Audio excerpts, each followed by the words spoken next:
പത്തനംതിട്ട വയലപ്രയിലെ വ്യാപാരികളുടെ കൊലപാതകത്തിൽ 4 പേർ അറസ്റ്റിൽ. പത്തനംതിട്ട വലഞ്ചുഴി സ്വദേശികളായ ആരിഫ് നിയാസ്, തമിഴ്നാട് സ്വദേശികളായ മുരുകൻ, ബാലസുബ്രഹ്മണ്യം എന്നിവരാണ് അറസ്റ്റിലായത്. മറ്റൊരു പ്രതി മുത്തുകുമാർ ഒളിവിലാണ്.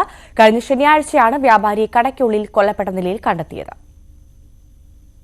പത്തനംതിട്ട വലഞ്ചുഴി സ്വദേശിയാണ് കോർട്ടർ എന്നും ഹരീബ് എന്നും പേരുകളുള്ള ആരിഫ്. ഒരു മാസം മുൻപ് മൈലപ്രയിലെ ജോർജ് ഉണ്ണുണ്ണിയുടെ കടയിൽ സാധനം വാങ്ങാൻ ഇയാൾ എത്തിയിരുന്നു. വ്യാപാരിയുടെ കഴുത്തിൽ കിടന്ന മാലയും കടയിലെ പണവും ആരിഫ് നോക്കിവെച്ചു.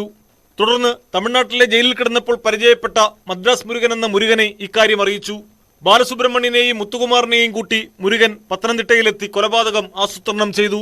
ഡിസംബർ 30 വൈകിട്ടോടെ ആരിഫിന്റെ ഓട്ടോറിക്ഷയിൽ പ്രതികൾ കടയിലെത്തി. വ്യാപാരിയുടെ കൈകാലുകൾ ബലമായി കെട്ടി വായിൽ തുണിതിരുകി ശ്വാസം മുട്ടിച്ച് കൊലപ്പെടുത്തുകയായിരുന്നെന്നും പോലീസ് പറഞ്ഞു. 9 പവന്റെ സ്വർണ്ണമാലയും പോക്കറ്റിലുണ്ടായിരുന്ന 50,000 രൂപയും കവർന്നു. കൃത്യം നടത്തിയ ശേഷം മുരുകനും ബാലസുബ്രഹ്മണ്യനും മുത്തുകുമാറും തമിഴ്നാട്ടിലേക്ക് കടന്നു. വലഞ്ചുഴി സ്വദേശിയായ നിയാസ് അന്ന് രാത്രി തന്നെ നഗരത്തിലെ സ്വർണ്ണക്കടയിൽ മാല വിറ്റ് പണമാക്കി.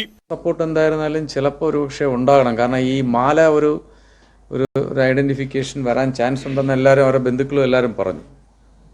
ഇദ്ദേഹം എവിടെ പോയാലും മരണപ്പെട്ട ആള് ഈ മാല ഒരു വിസിബിൾ ലൈനിലാണ് സാധാരണ കാണാറുള്ളത്, കഴുത്തിൽ. കടയിലെ CCTVയുടെ ഹാർഡ് ഡിസ്ക് ഉൾപ്പെടെ എടുത്തു മാറ്റിയുള്ള കൊലപാതകത്തിൽ പ്രതികളെ കണ്ടെത്താൻ പോലീസ് ഏറെ പ്രയാസപ്പെട്ടിരുന്നു. ഒടുവിൽ നഗരത്തിൽ നിന്ന് കിട്ടിയ ചില CCTV ദൃശ്യങ്ങളിൽ നിന്ന് ആരിഫിന്റെ ഓട്ടോറിക്ഷ കണ്ടെത്തി. ഇയാളെ കസ്റ്റഡിയിലെടുത്ത് ചോദ്യം ചെയ്തപ്പോഴാണ് കൂട്ടുപ്രതികളെക്കുറിച്ച് വിവരം ലഭിച്ചത്. തെങ്കാശിയിലെത്തിയ പത്തനംതിട്ട ഡിവൈഎസ്പിയും സംഘവും ഏറെ പണിപ്പെട്ടാണ് പ്രതികളെ കീഴ്പ്പെടുത്തിയത്. മുഖ്യപ്രതിയായ മദ്രാസ് മുരുകൻ ജർമ്മൻ യുവതിയെ പീഡിപ്പിച്ചുവെന്ന കേസ് ഉൾപ്പെടെ നിരവധി ക്രിമിനൽ കേസുകളിൽ പ്രതിയാണ്. മറ്റൊരു പ്രതി മുത്തുകുമാറിനായി തെരച്ചിൽ ശക്തമാക്കിയിട്ടുണ്ട്. ന്യൂസ് 18 പത്തനംതിട്ട.